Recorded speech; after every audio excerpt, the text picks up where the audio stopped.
Dragi obiskovalke, spoštovani obiskovalci, lepo povabljeni, če imate priliko, se lahko sedete, nam malo prisluhnete pogovor s nekdanjim podmorničarjem, Ljubo Boman je z mano. Pozdravljamo tudi gledalce na Instagramu, kjer prenašamo tole njim direktno, tako da bomo začeli kar s kratkim pogovorom. Ljubo, marsikaj smo danes že zvedli o skrivnostih podmorničarskega sveta, o vašem življenju v preteklosti, ki pa se leta 1991 ni zaključilo, ampak vi ste še kar aktivni tukaj. Nam boš povedal malce o vašem društvu in kaj pravzaprav delate, predstavljate? Prvo vsem lep pozdrav. Tu naravno ste že? Tako ja. Ne, tako. Čeprav sem prvi na podmornickem steli zmeril mikrofon v rokah, ampak sem se odvadil. Tako, ne? Do leta 1991, takrat, je prenehala moja podmorniška kariera. Naslednje leto selitev v Slovenijo, zaposlitev v Slovenski vojski. Seveda ta prva zaposlitev je bil spet Oklep, to so bili tanki na Vrhniki, kasneje tukaj tudi v Pivki, potem pa nazaj v Ljubljano v remontni zavod, kjer smo večinoma delali, pripravljali eksponate, ki jih danes vidite tukaj v muzeju. To so bili, naši majstri so bili zelo navdušeni nad tem in so dali vedno vse od sebe, da je vsak eksponat bil čim bolj avtentičen. Se pravi, če je kaj manjkalo, se je to na novo naredil, samo da je bilo original. Leta 2007 na pobudo pokojnega admirala Pogačnika smo se na Igu zbrali nekdanji podmorničarji, bilo nas je 23 in takrat smo ustanovili Društvo za ohranjanje podmorniške tradicije Podmorničar, ki, če gledamo, deluje zdaj že 14-15 let. 15 let. Jaz sem od samega začetka sekretar, tako da sem istočasno sem pa tudi kronist našega društva. Bil sem vpet tudi seveda službeno, malo pa tudi privat, ko je podmornica prišla in jo je bilo treba obnoviti. In zdaj sem prav opazil, da je podmornica prišla 16. aprila na plato,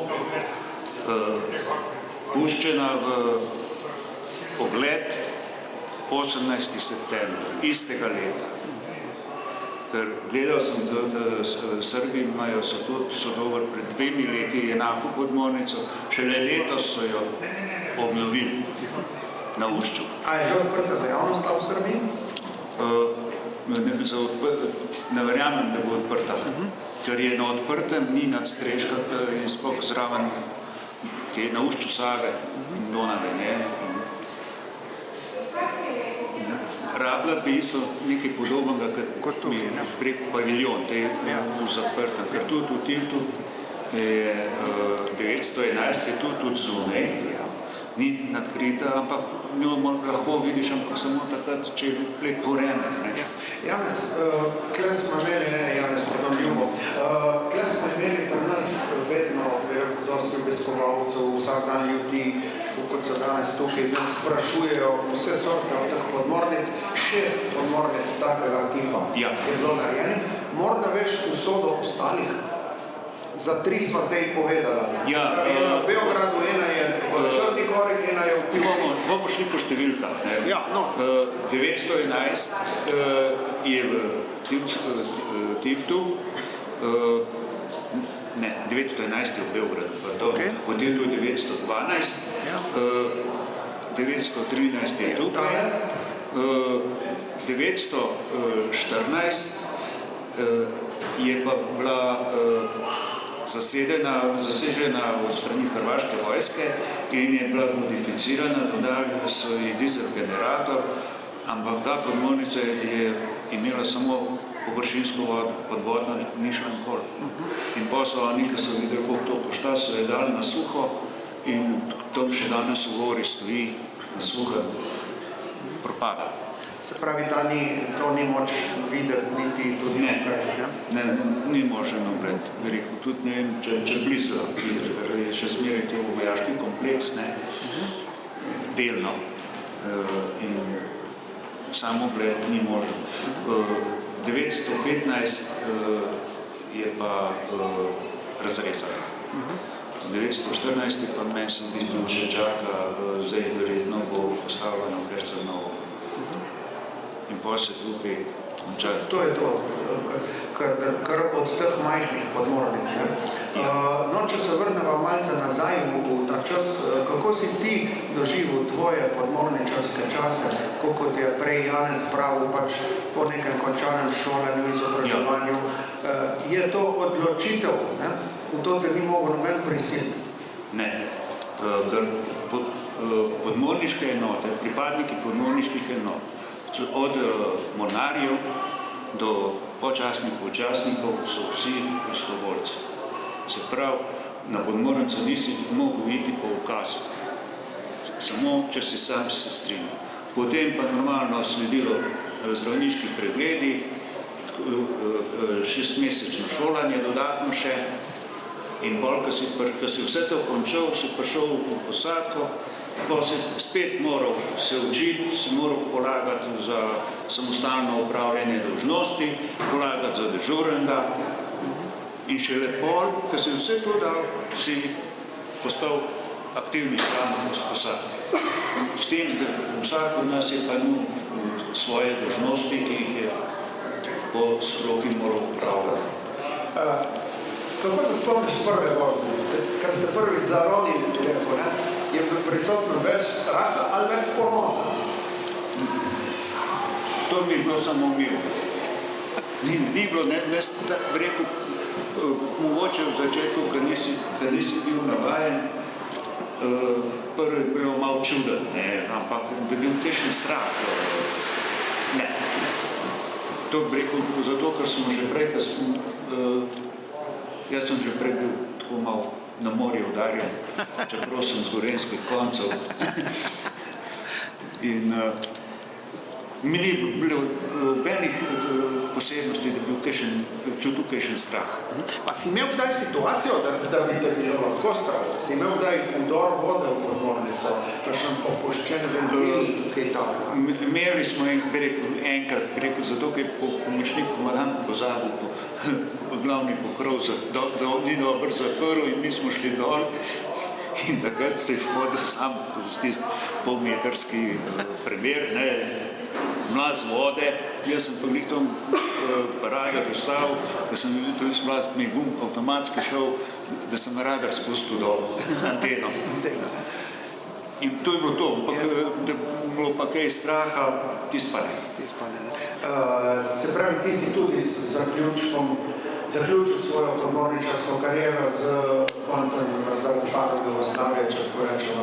Jaz sem zaključil 2 leti prej zaradi zdravstvenih razlogov, ampak sem šel v enoto, ki je bila spet povezana s podmornicami.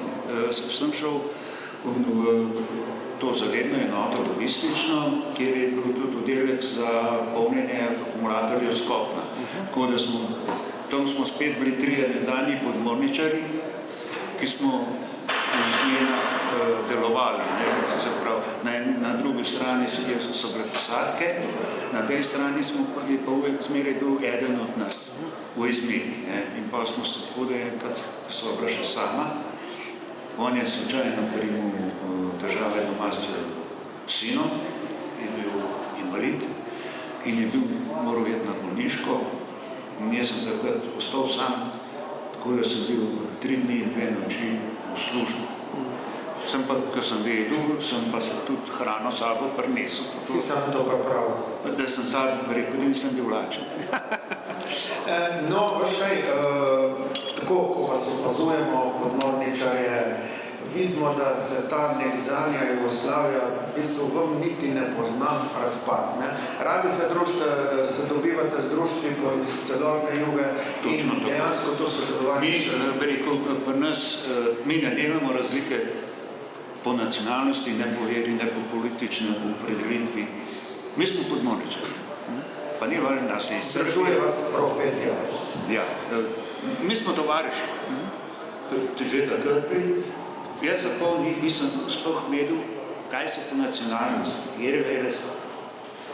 Po mestu pridobivališča smo mogoče kaj še ga vedeli, kaj rekel Če bi bil kakšen korec, ne? nadim, ker mene, jaz sem se spomnil, da smo šli na to vožnjo in sem imel izlovski nož za pas.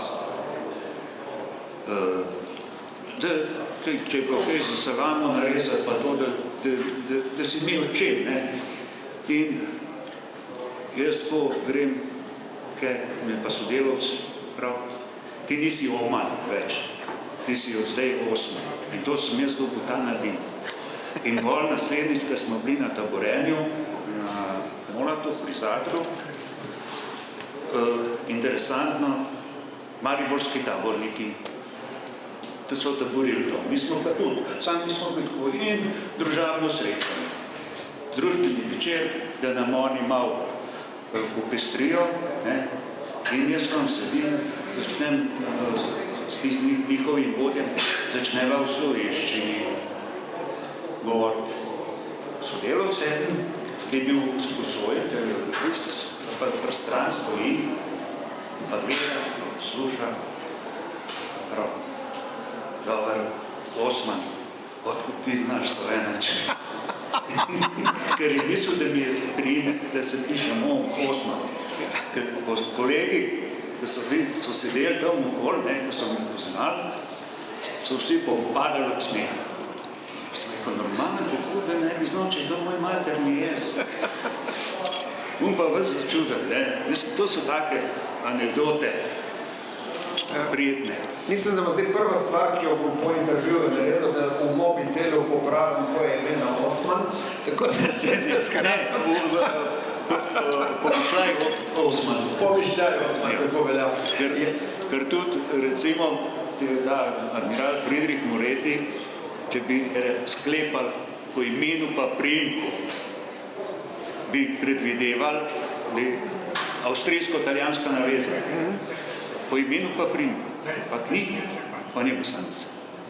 Je res? Iz Sarajeva doma. Ja. Sam zdaj lanski pred koncem je preminil. Tako da podmorničar nimamo več nobenega admirala. Ja. Nažalost.